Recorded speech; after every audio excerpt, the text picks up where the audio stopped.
Hello. Welcome, welcome. So glad that you are here. And just let me know if you can hear me in the chat and also where you're tuning in from. Hi, Raj. Hi, Lisa. Yay. You can hear me, I'm assuming.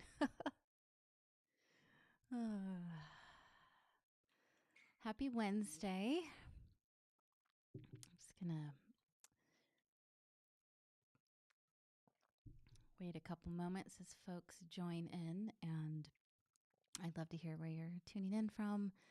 And so I am tuning in from right now the mountains of Appalachia outside of Asheville, North Carolina. And I tend to be in the mountains or by the sea. I'm a mermaid at heart. But right now I'm landing in the mountains. So you're from England, Raj? Okay, great. You can hear me from Ontario, Canada. Hi, Wendy. Thanks for being here, y'all. I know there's a lot of opportunity and options, and there's a lot that is always asking for our awareness and attention and intention. So I really love and appreciate you being here with me. It's a great honor. So Lisa's from Northern Virginia. Awesome. Well, this, as I mentioned in the email, if you maybe you haven't seen the email, but this is a topic we're going to be going in today is intuition and psychic space, and it's not only near and dear to my heart. It's something I've been in study with. I've been walking with for a very long time. I've been a professional psychic intuitive reader for about 20 years now, which is a little bit crazy to say. I was like, is that right? When I was thinking, I was like, oh my God, that is right. In fact, it's over 20 years and time flies. But one of the things that I think has come up, maybe in the top five inquiries, questions, things that I've worked with people individually and also in group programs is how do I know it's my intuition? Where is it from the mental field, the imagination? What's the difference between imagination and intuition? And then also, if you're already in the healing reading space, so you don't have to be necessarily the sign on your door is a psychic or intuitive, but if you're in the healing capacity, and really just if you are a sensitive human, is anytime you are getting those intuitive inputs, that you're receiving information. It could be, especially too, as a mom, you just have a gut knowing when you need to check on your kid, or if you are in the healing space, that you might be a massage therapist and you receive images or you hear different insights or messages while you are working with your clients or as a therapist. So there's so many ways that our intuition is informing us throughout our days, throughout our lives, little, big. I was just thinking of my best friend this morning, was making my coffee, was about to call her, and the phone rings. I knew it was going to be her, right? So it's like we're all in that telepathic communication all the time, as we know. And especially in this time of prophecy, in this time of great change, the veils are becoming thin. And we know this by the intensity, our dreams, the ways that we just know. Oh, that's great. Lisa, you're saying that you just know. And so there's many ways that those sixth sense and the way that we perceive the subtle realm is informing us. And so we all have our own strengths, just like the natural like right-handedness or left-handed. Now, if I practice, writing with my left hand, I could write. I probably won't ever be as good as my right hand, but it would strengthen. So similarly, we all come into this life in this body with a certain makeup, just like our astrology is a blueprint of these different energetic archetypes that are working in our lives. So we come in with a blueprint of what is our strengths in the subtle energy realms in terms of perception, high sensory perception. So I naturally have always been clairvoyant.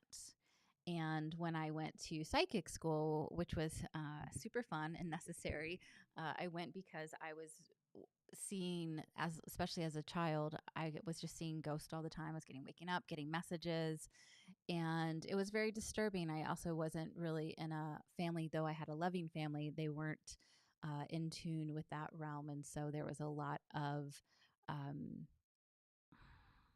well, just contraction around it, and what's the word I'm looking for?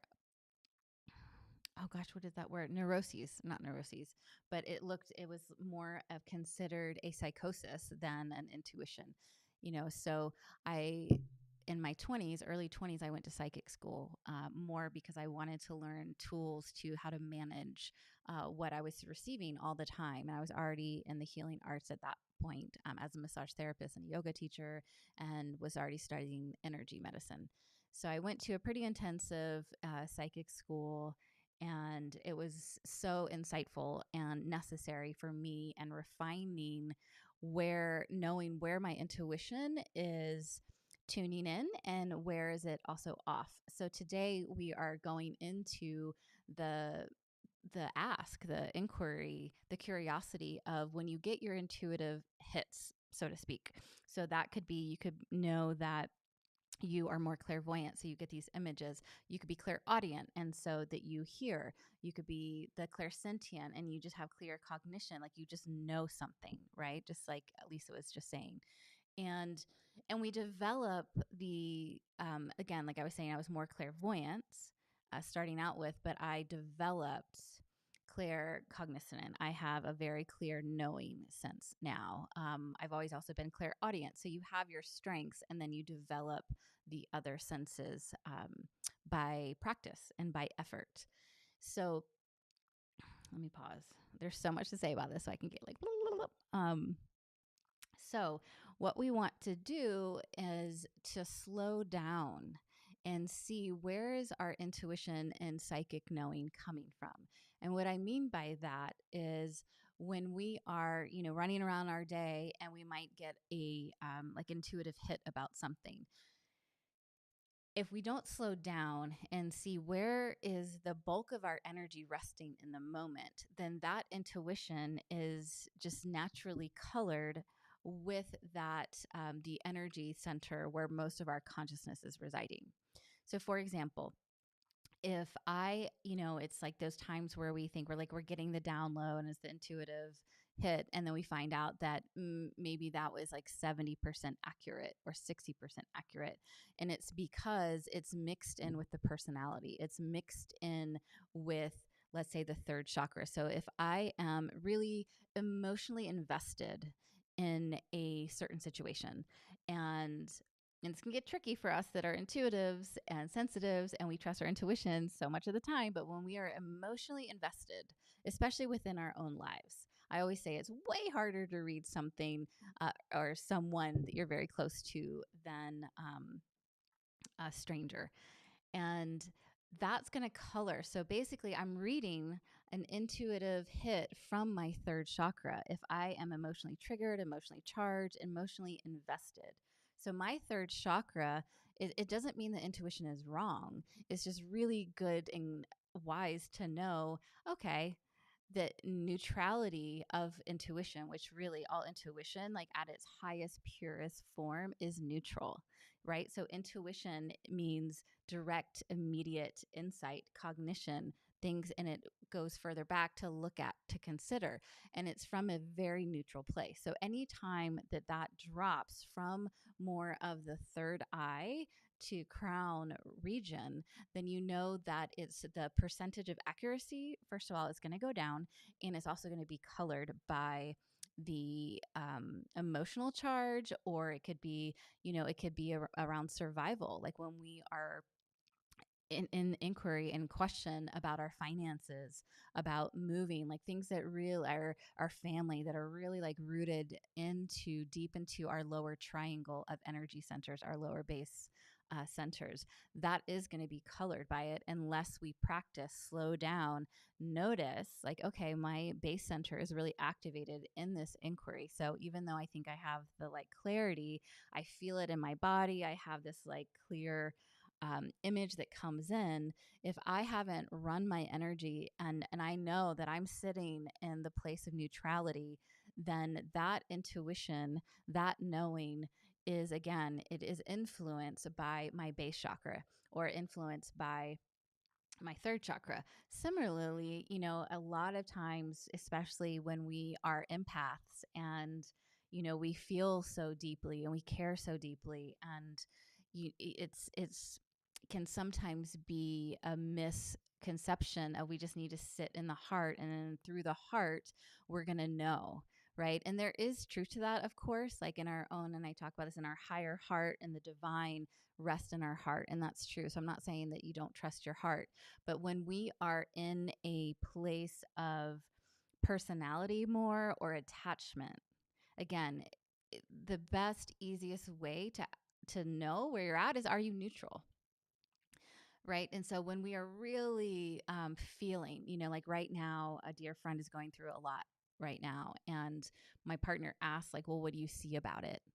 And I mean, I can get emotional just talking about it. Is there's no way that I have a clear perception of what, in terms of professionally, like as a reader, or even just like what is the intuitive hit. My heart is so invested in a certain outcome for this person that I love dearly. And so it's okay. It's just knowing that, like, I'm not going to have that neutral perception. So I can have feelings, and I have this sense of, okay, my body, like when I tune into one outcome versus another, I can be aware of my body's response, and I'll trust that more than necessarily an image, especially when I'm emotionally invested. But it's still not going to be necessarily a neutral or clear reading, so to speak. Is this making sense? I'm going to pause for a second and see what's.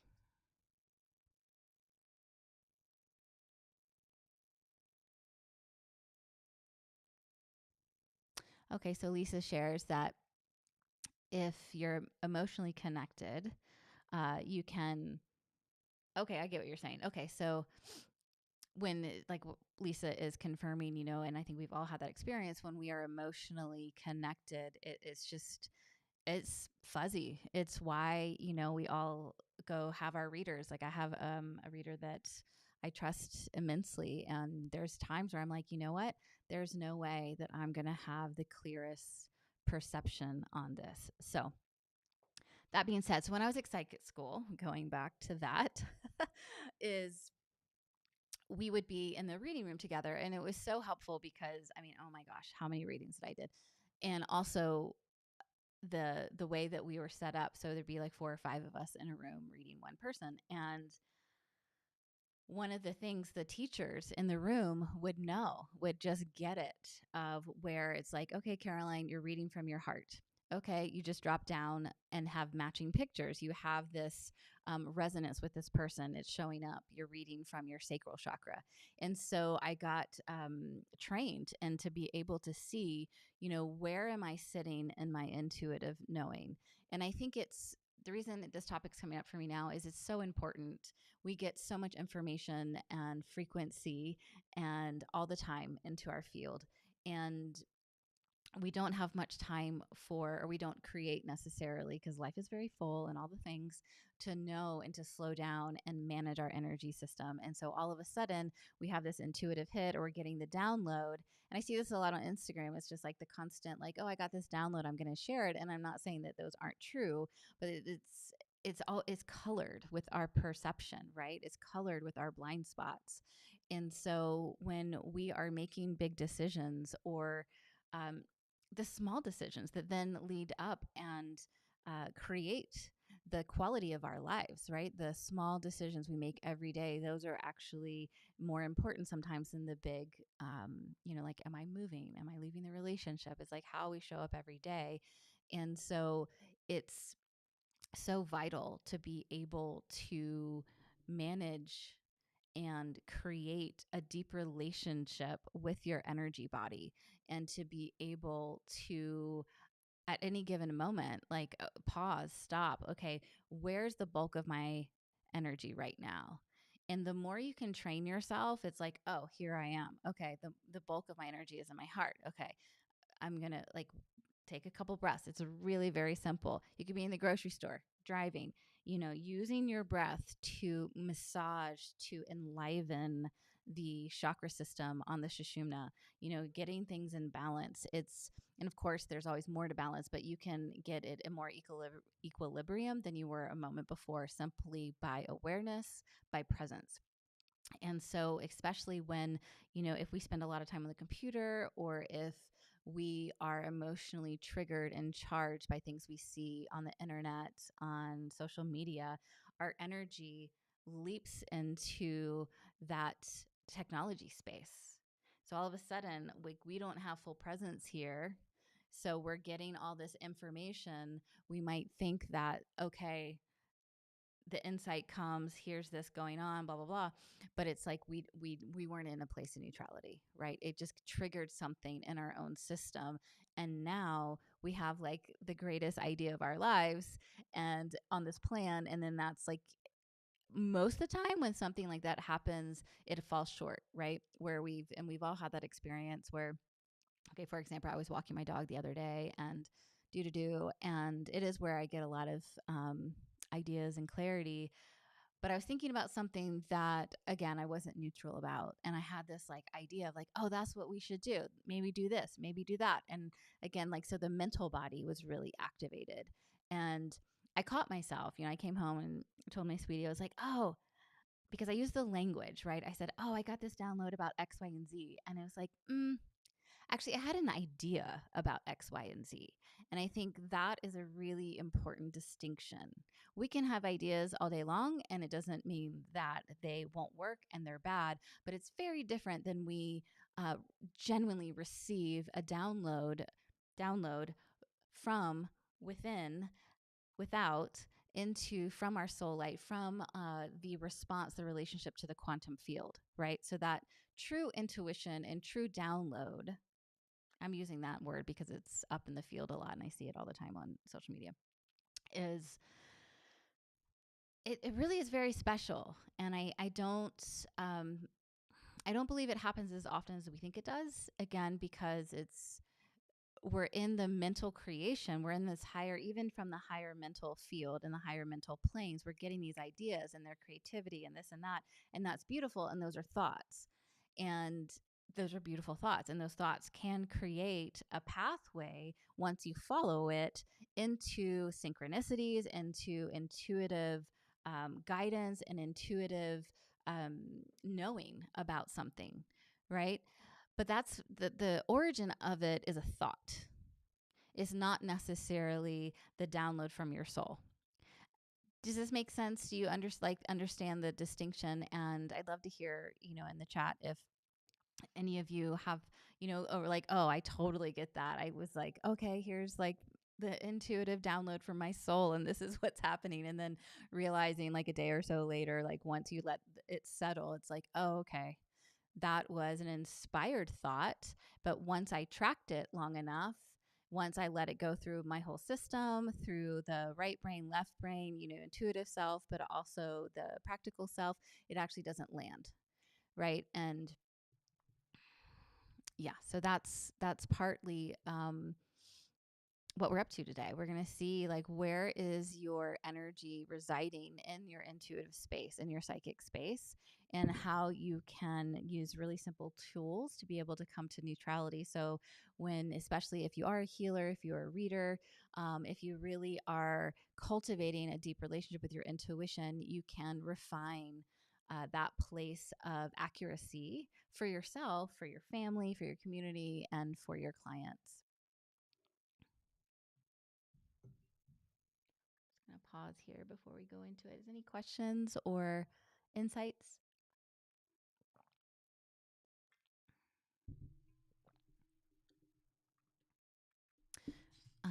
If people are going to write and check, I'm just going to say one thing also that I remember to say is, as you go into, like if you go to intuitive readers or healers, and people are trained in different ways and there's different philosophies. So now that I've said all this places about neutrality, there are some pathways, some mode of thought that you want to also stay in your third chakra. And that, what I have found is when we are really invested in our third chakra, what we're doing is reading the field from the astral plane. And that is fine. You can do an accurate astral plane reading. You know, you're reading someone's emotions. So again, like you're in a matching picture, so to speak. So if you have a client and you're working with them and it's an emotional subject, and you might, not be attached to the outcome, but you've matched your energy from like third center to third center, and you are getting accurate information. You are, you say, oh, do you mind if I share this? Blah, blah, blah. You share, and it's like, oh, yeah, that is accurate. You get the feedback, right? So you get the feedback that you're on the right track, so to speak. But there is something about when we start reading from the astral plane. Is that really where you want to be reading from, for yourself or for others?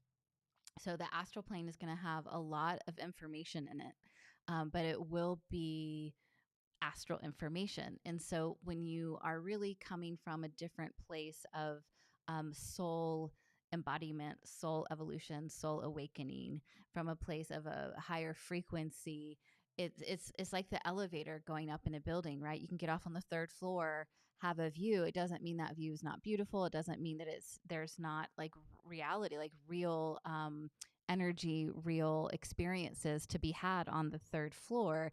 It's just more of, do you want to be living at the third floor? It's like, okay, you go up the elevator and then you go up to the penthouse and you're like, oh, this view, you have all the view from all the floors down. It's like you can be able to have more of a accurate, in terms of expanded and higher frequency point of view. Does this make sense? Okay. So, loves, we are going to dive into an experience where we're going to do what we normally do. If this is your first time here, we always go through the chakra system, and then I'm going to guide you through understanding where your energy is really residing in, and then how you can refine and clear out your reading screen psychic space, so to speak, so you can also be engaging yourself and your family, your community, or your clients from a place of a more let's say, like, less emotional. We don't really want to be calling in the astral plane too much, is coming in from like a soul and higher dimensional self. Oh, my sister's on here. She just tried in. Hi. So we are going to be jumping into that. So you want to get comfy.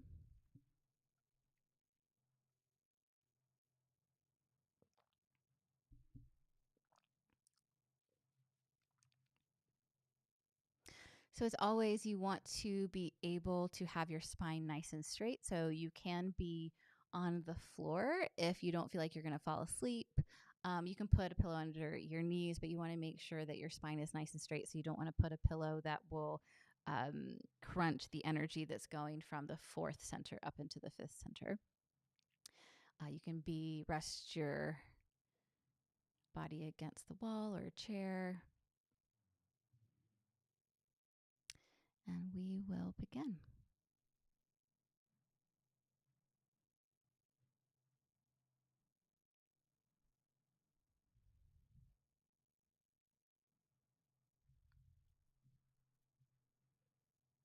Okay.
Tuning into the breath, noticing your inhalations and your exhalations.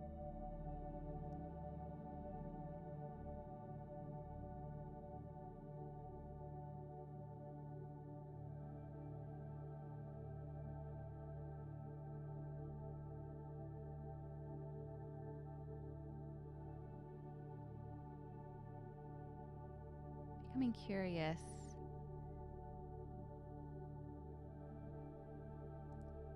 what's happening in your body, in your mind, and your emotions this morning or this afternoon.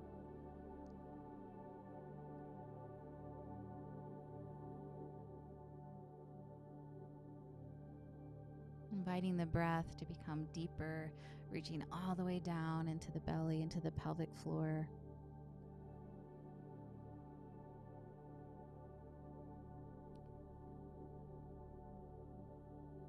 Expanding the rib cage, relaxing the shoulders, relaxing the jaw, the crown, reaching up towards the heavens.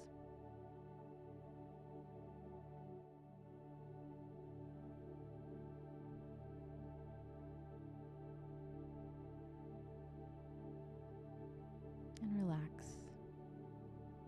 Let go, receive.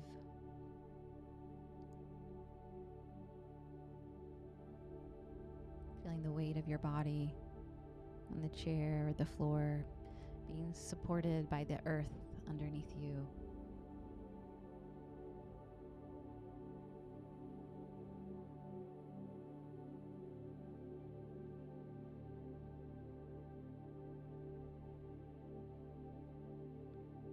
Feeling the support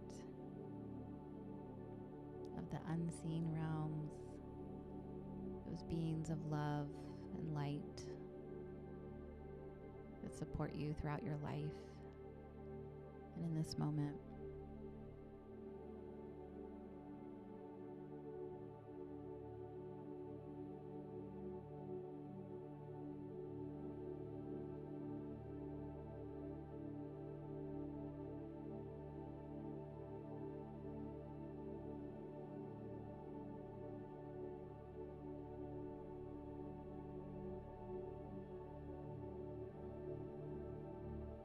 And with curiosity,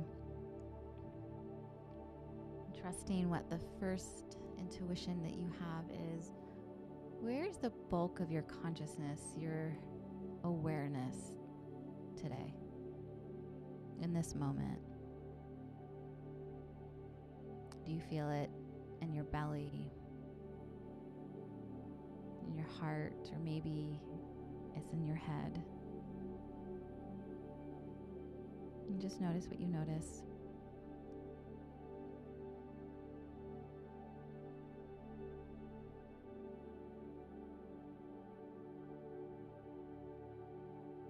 You might sense or see or just know a certain chakra that lights up.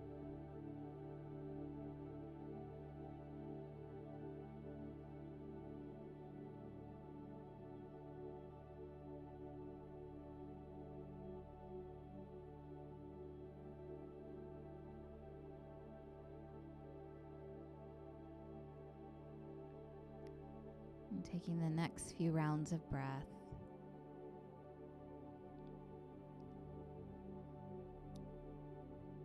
to come into balance with all of your centers,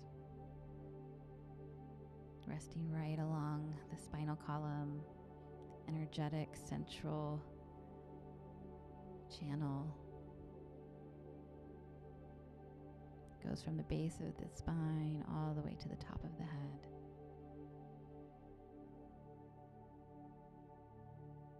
Saying hello to the first center right at the perineum, your root chakra. And asking for balance.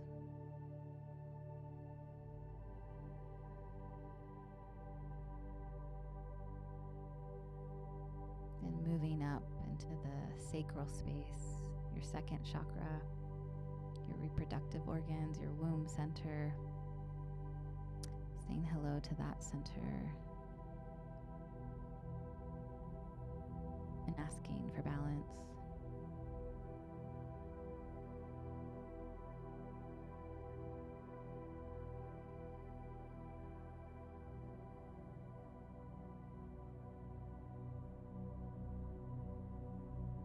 Moving up to the third center, your solar plexus.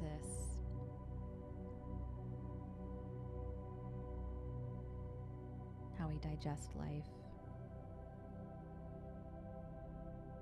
Saying hello to this center and asking for balance.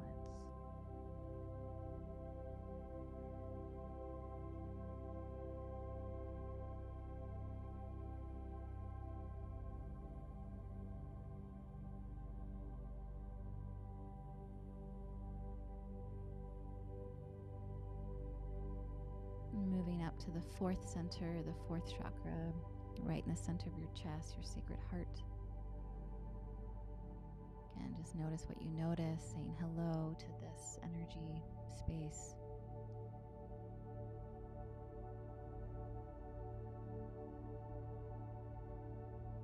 And asking for balance.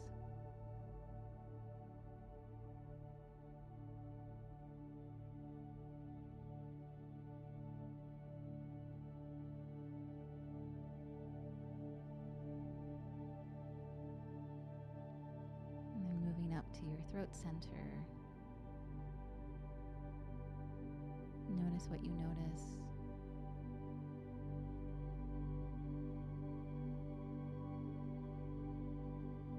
And asking for balance.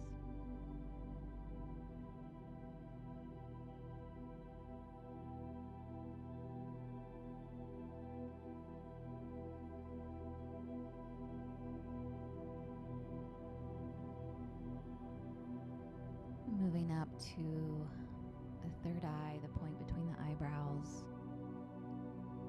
It relates also into the brain.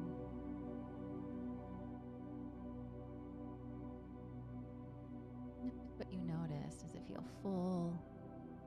It can feel especially quite jumbled with all of our mental activity, all our thoughts about the future. Just asking this space to come into present time.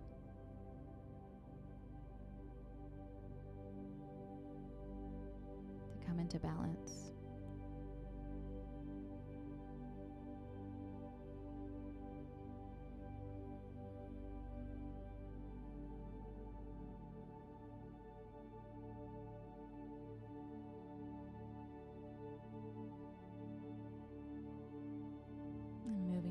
Up to the crown center at the top of the head.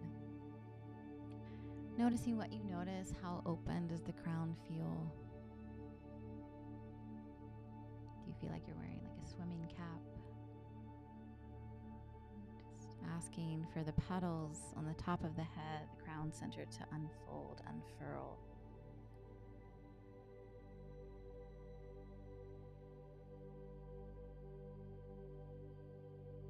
Allowing that divine energy from your soul to come into the top of the head.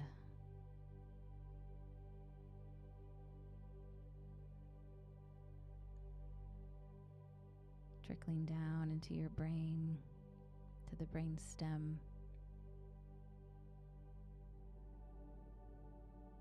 Bathing all your organs, your chakras, endocrine system, all your cells with light.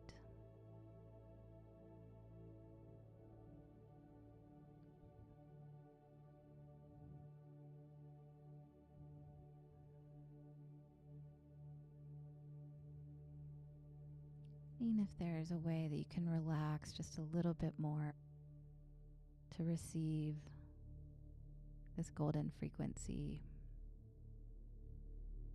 this healing frequency.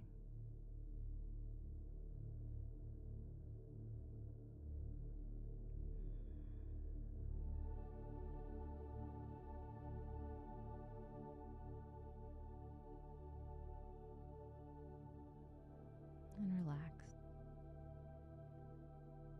Letting it fill your whole body down to your toes and the space around your body.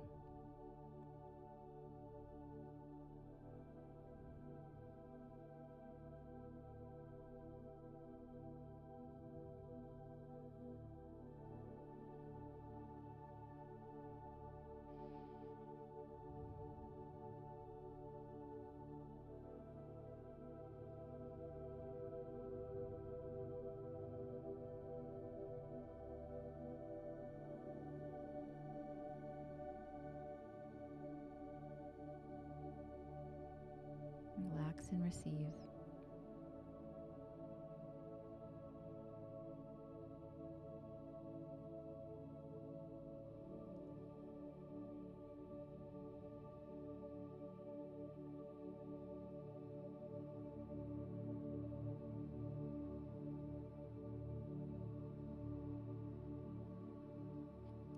And now, asking the same question you asked just a little bit ago. Where is the bulk of your energy?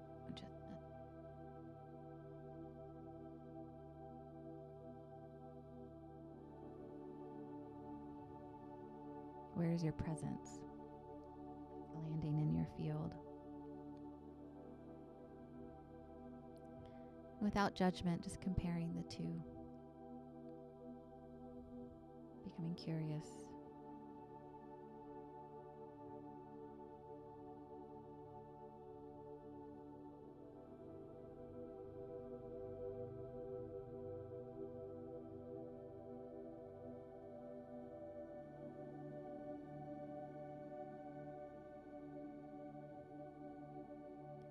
And now think of a certain situation in your life that you would love to receive intuitive guidance, that there's something that's you're curious about, you're wanting answers, direction. So just in your mind's eye, using your imagination, just thinking of that situation. It could be about a job, a person, your health, a creative project.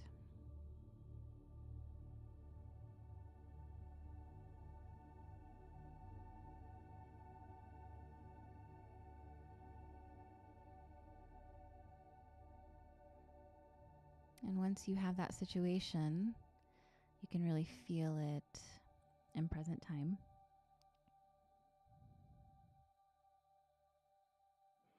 Asking, what is one intuitive offering? You're just asking your soul, yourself, from this place of relaxed and awake.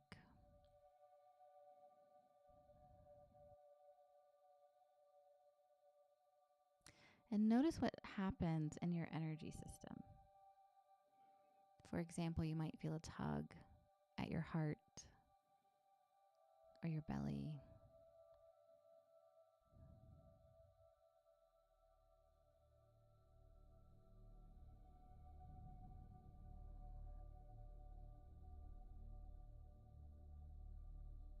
And we're just noticing what we notice.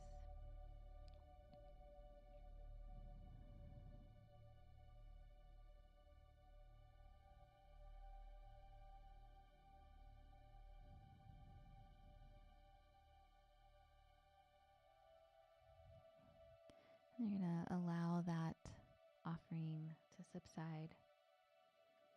Now bringing your awareness to the point between the eyebrows, your third eye.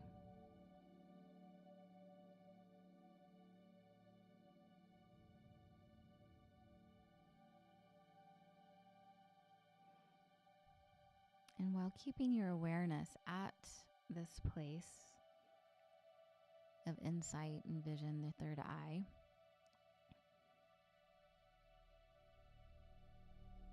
thinking of that same situation.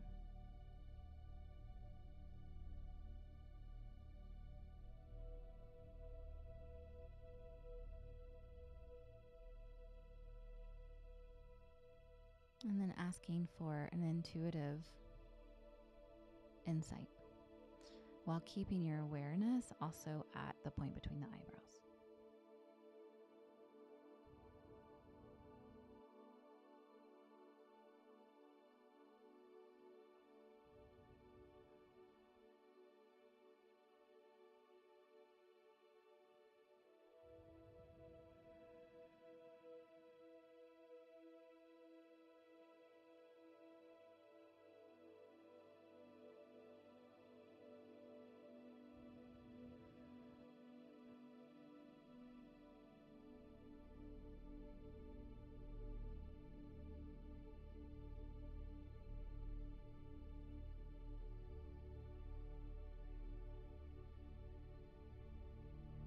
Just relax and breathe.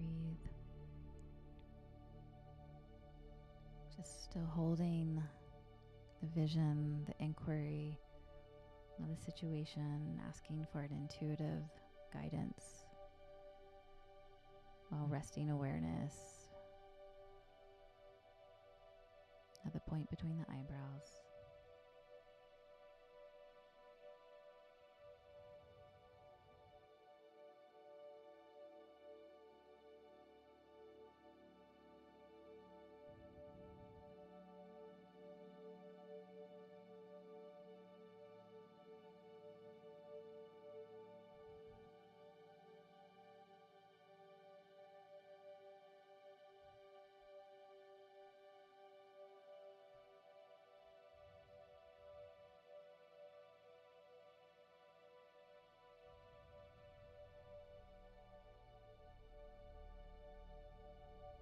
And letting that intention subside,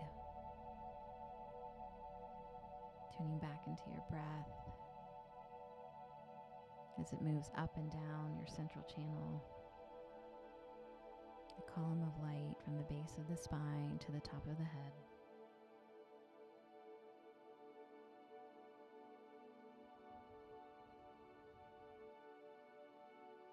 Feeling the prana moving up and down.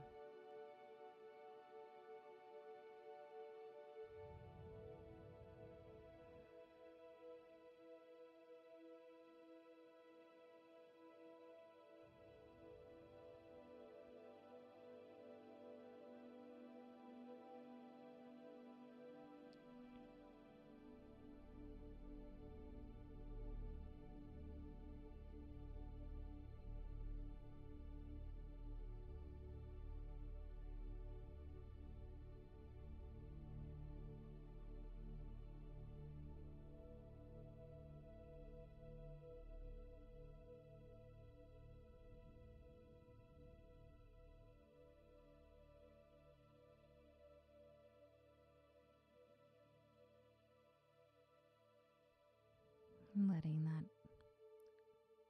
intention go, just resting, receiving,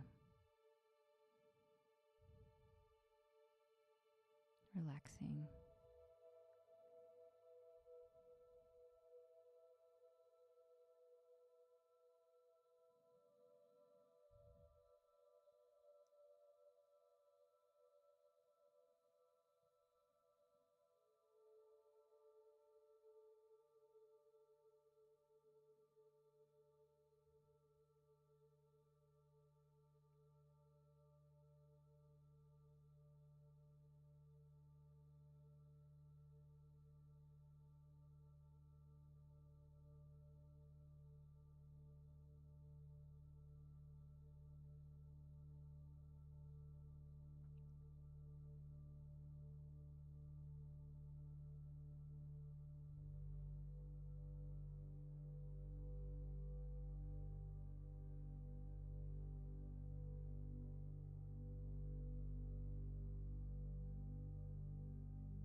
Taking the next few breaths, coming back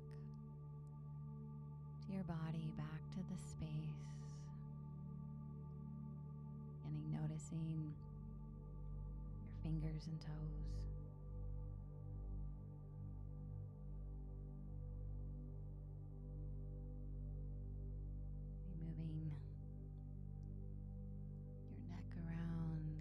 yourself a nice stretch,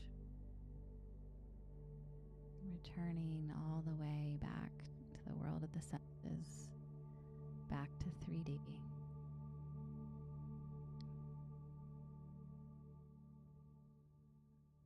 And when you're ready, slowly letting a little bit of light in.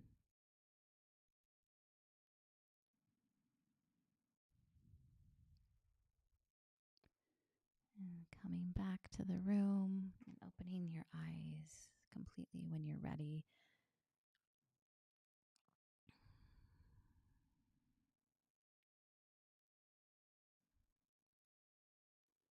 All right. You might want to take some moments to jot down any insights that came up for you, but I'd love to hear if you want to share, whether you're live or you're watching the replay later, is any insights that like really landed for you. And I'd love to hear if you could feel the difference between where you were at in the beginning versus when we balanced all your centers and where your presence was in those two comparisons. I'm curious how that felt for you, and if you really got a sense of the difference of inquiry when you are resting in your third eye and resting from this place of neutrality uh, versus when you are really feeling in from the second chakra or third chakra, so to speak. And, when we are reading, feeling, sensing, but most of our energy is up in the third eye, our ajna center. What we're doing is activating these parts of the brain that really allows for opening the multidimensional relationship space and being able to navigate between this realm and the other. So we're able to perceive, the high sensory perception gets more refined, more clear, and more accurate. And so it doesn't mean that if you are someone who feels in your body or just has a knowing, it doesn't mean that you lose that. The third eye, the ajna, has access to all of the centers below, right? It's the place of navigation. It's the control center. And so whenever I'm doing energy healing or doing a reading, is I'm aware that different energy centers are giving me information, but the bulk of my awareness is here. So I'm able to notice without becoming enmeshed into that story or that energy center. Does that make sense? I'm curious how that felt for you. And I've had quite a few emails saying that you can't comment on YouTube. So feel free to email at info@carolinepadgett.com. And I'd love to hear what came up for you. And also if you have any questions. So this is a really good exercise to practice, especially if you are in any kind of capacity of working with others where you receive information and then impart that information. And also just for yourself, this is a really great um, exercise to do if you are needing to make decisions or if you've been kind of in a loop, like a mental loop or an emotional loop about a certain area of your life, or you're wanting to change something in your life and you don't quite know how to go about it. And you're really looking for your guidance and your inner guidance. And, if you're in the situation where you get a sense one day and it's in one direction and it keeps changing, that's a good indication that your centers are really informing and enmeshed with that intuitive space. Oh, hi, Hillary. Yay.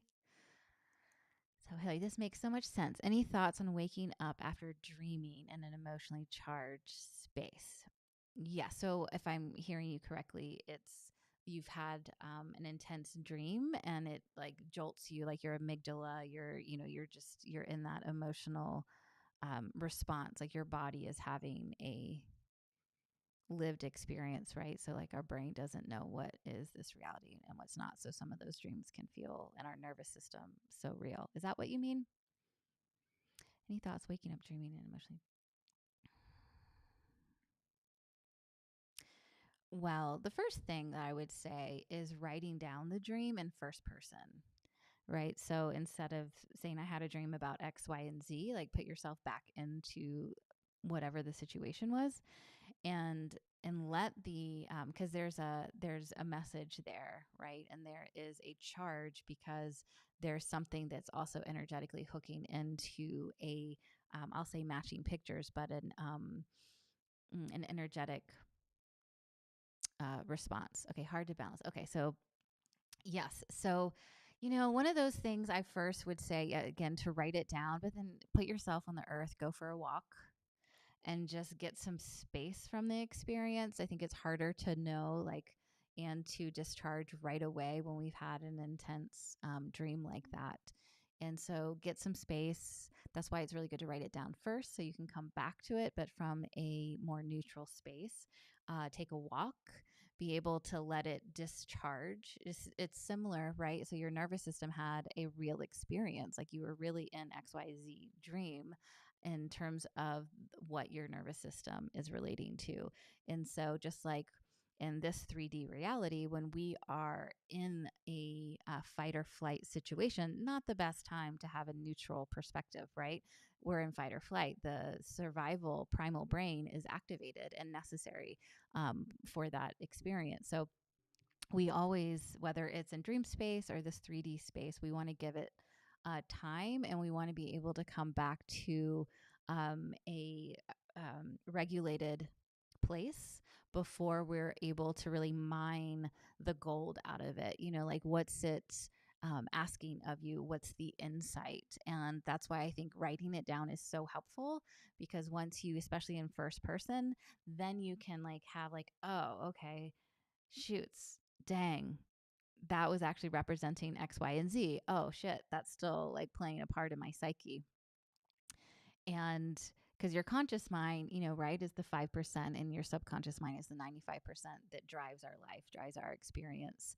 And so, especially with dreams, the 95% is running the show. So, your dream space is really letting you know what's underneath the conscious mind. And so, for example, is the I was talking to someone the other day, and they very consciously are in the active creation mode right now. They're creating big things in the world, and they had a dream where it was the complete opposite. Like there was so much of their, and when she was telling me, it was very obvious to me because I'm not involved. I'm like, oh, well, that's clear what that's about. And her response is like, it is? And it's like, yes. And because, she's really close to it, it's hard to see. And so, talking to a loved one, especially if it's a reoccurring dream that's really triggering, talking to a loved one that you trust about it is also very helpful. I hope that helps, Hillary. It's I'm like, I only see your picture, but it's really good to see your picture. All right, loves, thank you so much for joining me. And if there's no more questions, I will see you next week. And again, I'm also would like to hear in the comments if there's any particular topic or guidance, any kind of meditative experience that you would like to engage in. So let me know, and I can see about creating based on what you would like to dive into. So you can either email info@carolinepaget.com, or you can drop it in the comments. All right, I hope you'll have a beautiful rest of your week and have a beautiful weekend, and I will see you next week. Oh, Laura, good to see you too. You're welcome. I'll see you next week.